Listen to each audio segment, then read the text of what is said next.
Hi, my name is James McGrath, and I'm Associate Professor of Religion at Butler University in Indianapolis, and the author of a new book, The Burial of Jesus, History and Faith.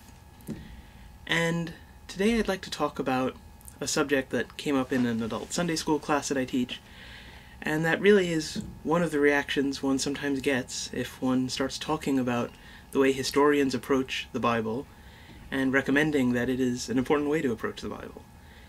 Why not simply just read what it says and take it literally? One will sometimes be asked.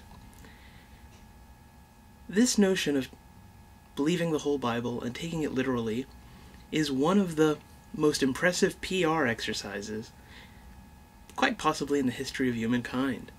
Somehow, a group of Christians has managed to persuade not simply those outside the church, but even other Christians, that they are the ones who take the Bible literally.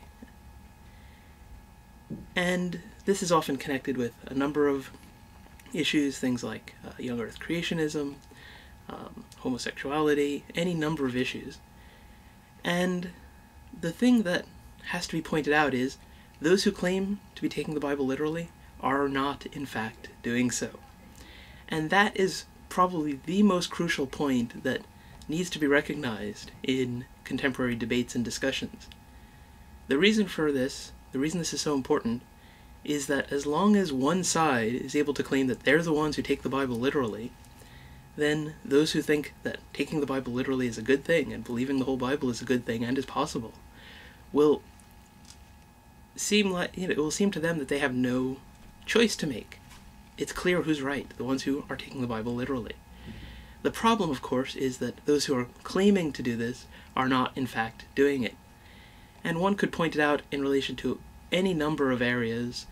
In the case of young earth creationism, it might seem obvious, right? They're taking the days literally. But when you get into Genesis 2, it mentions the day in which God created the heavens and the earth. And there, even in some conservative translations, the word day won't appear, because you can't take one day literally in which God creates heaven and earth and have 6 days. Young earth creationists never take the dome literally that's mentioned in the first chapter of Genesis. They never argue that one has to believe literally the stories that are found scattered throughout the Old Testament or Jewish scriptures about Yahweh fighting the sea monster. And so it's a selective literalism.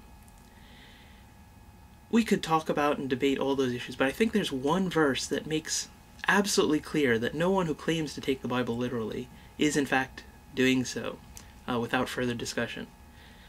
Luke chapter 14, verse 33, presents Jesus as saying that no one can be his disciple unless he gives up everything he possesses.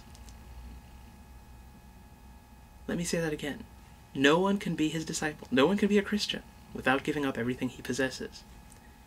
If you point this out to a so-called biblical literalist, that individual will most likely, if they are aware at that time that the verse exists, start to talk about the meaning of Greek words, the importance of context, the importance of bringing into the discussion and debate and comparison other things that Jesus said and did.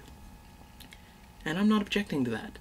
What's important is that when we discuss any issue, whether it's creation, whether it's sexuality, whether it's economics, whether it's politics, whether it's any issue that people talk about in connection with the Bible, that we treat them with the same seriousness, the same depth, the same detail, the same concern for comparison and meaning of words and other things that one instinctively brings into the discussion when something is challenging and as clearly at odds with what we actually do comes to light, as in the case of Luke chapter 14, verse 33. And so, contemporary discussions of all sorts of issues need to get beyond the idea that one side is taking the Bible literally, and the other side are those who take it less literally. No one in any discussion of any issue today takes the Bible completely literally, because there are places where the Bible says a number of things, sometimes not easily reconcilable one with another. And so, we need to get the debate beyond this PR exercise, which involves some false advertising, and really get at the underlying questions.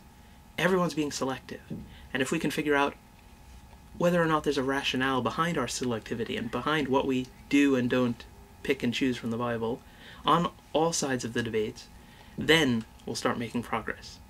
Thank you.